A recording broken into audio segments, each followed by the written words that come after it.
Et à la Révolution, on avait encore des difficultés avec le Nivernais. Un jour, les Parisiens ont découpé la France en départements. On avait été mis dans la Nièvre. Alors on a fait redécouper le département et c'est comme ça qu'aujourd'hui Château est une enclave de Vienne dans la Nièvre.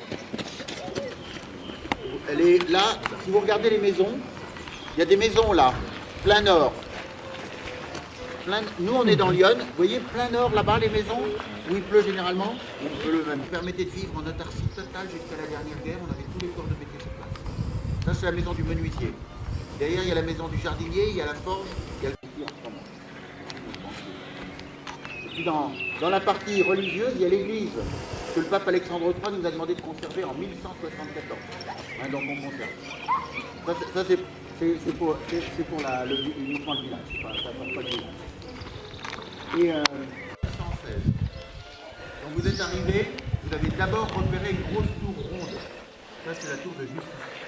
C'est nous qui rendions la justice au Moyen-Âge dans la région. Et un jour en 1116, on a gardé une charte à propos d'un règlement de justice. Sur cette charte, il est dit que la tour était ancienne. Donc on sait qu'elle existait, mais on ne sait pas de quand elle est. Et à ce moment-là, entre les deux contreforts ici, il y avait un donjon rectangulaire.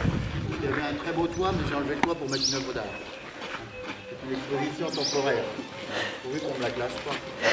Ils ont fini de classer le 19e, ils vont taper dans le 20e, ça va être l'horreur.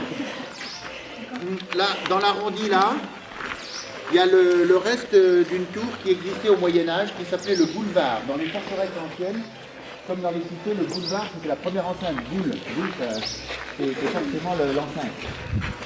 Et à 500 mètres du château, au Moyen-Âge, il y avait une seconde enceinte, qui malheureusement a disparu. Il y a plus de 3 tourelles de la seconde enceinte. Tout autour, il y avait une seconde enceinte. Et elle a disparu, il y a plus de 3 tourelles de la seconde enceinte, il y en a 2 dans le parc. La troisième tourelle, vous ne la verrez pas, elle est cachée derrière la maison, il y a des volets blancs à mi-temps.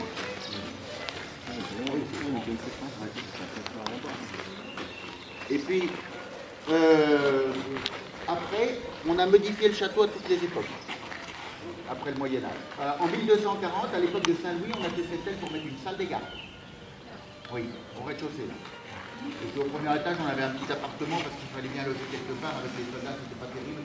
Alors finalement, en 1414, en pleine guerre de 100 ans, à l'époque de Jeanne d'Arc, juste avant Jeanne d'Arc, le maréchal de Japy a décidé de créer un château moderne pour loger sa famille, pour plus être avec les soldats. Il a commencé par la cour octogonale, dans laquelle il y a un énorme escalier qui dessert les deux parties du château. Et c'est comme ça qu'on a pu vivre convenablement avec les soldats sans se gêner, pendant 3 siècles. Les derniers soldats sont partis à l'époque de Louis. À l'intérieur, vous allez être surpris parce que ce n'est pas du tout un château médiéval, c'est un château de toutes les époques. On a eu de l'argent jusqu'à une époque récente, et donc on modifiait les intérieurs, et chaque fois qu'on change de pièce dans ce château, on change de siècle. Et cette tour, quand on est revenu d'exil, elle a brûlé. Alors il a fallu qu'on la reconstruise, et pour ça on a fait appel à un architecte d'Avalon, qui s'appelait Nicolas Careschi, qui était un précurseur de Viollet-le-Duc, et il nous a fait cette monstruosité. On dirait du parfum. Du très beau granit de la région de Saulieu. Et cet architecte, il n'a pas fait que ça, il a aussi voulu ouvrir le château. Avant, on ne voyait rien, c'était des toutes petites ouvertures. Alors, il a fait des grandes portes et des grandes fenêtres partout pour y voir clair. Il faut savoir que les murs font parfois 3,20 m d'épaisseur. À moyen, il faudrait que ça rafraîchir tout ça. Et ça c'est pas du tout normal. Il faut que je remette un parement parce que c'est des briques qui sont poreuses, donc l'eau passe à l'intérieur, c'est assez ennuyeux pour l'instant.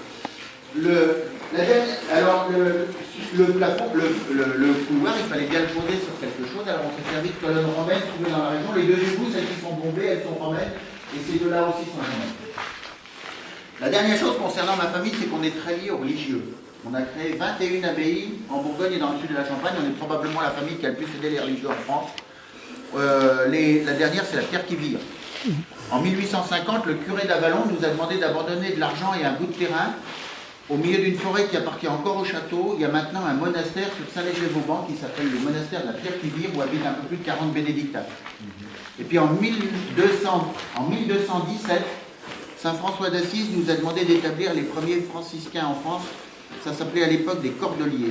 Et Saint François faisait une fixation sur Vézelay.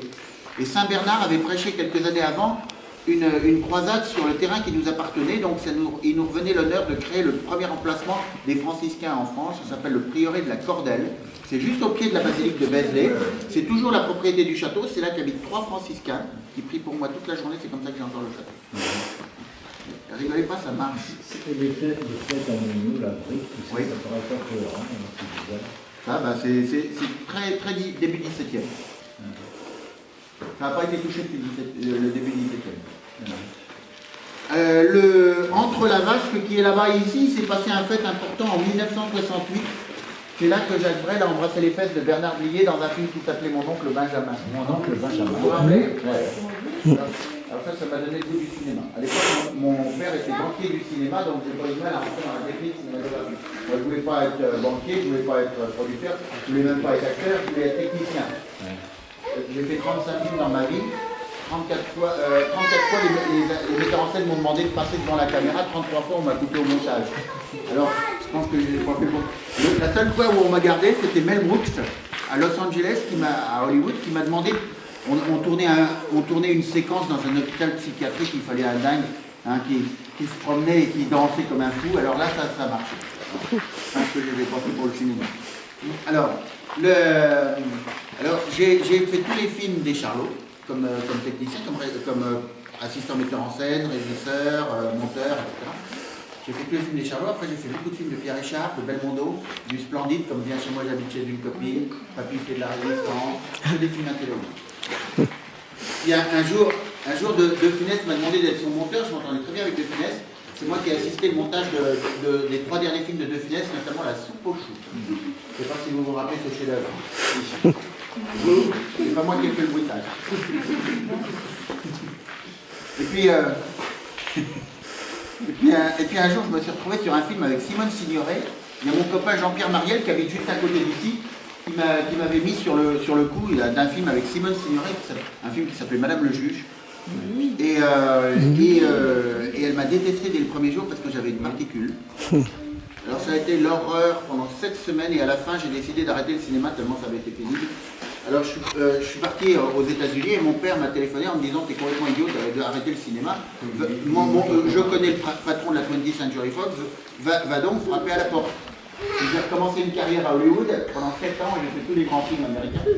Et puis un jour mon oncle m'a rappelé parce qu'il fallait gérer le château, il devenait aveugle, il ne pouvait plus signer les papiers, alors je suis rentré et puis après il a une école de chevaux et puis la salle à manger, j'ai encore des calèches. Il y a encore 2 calèches et un tonneau pour l'hiver. Et au-dessus habitaient les palefreniers. Et je vais transformer ça en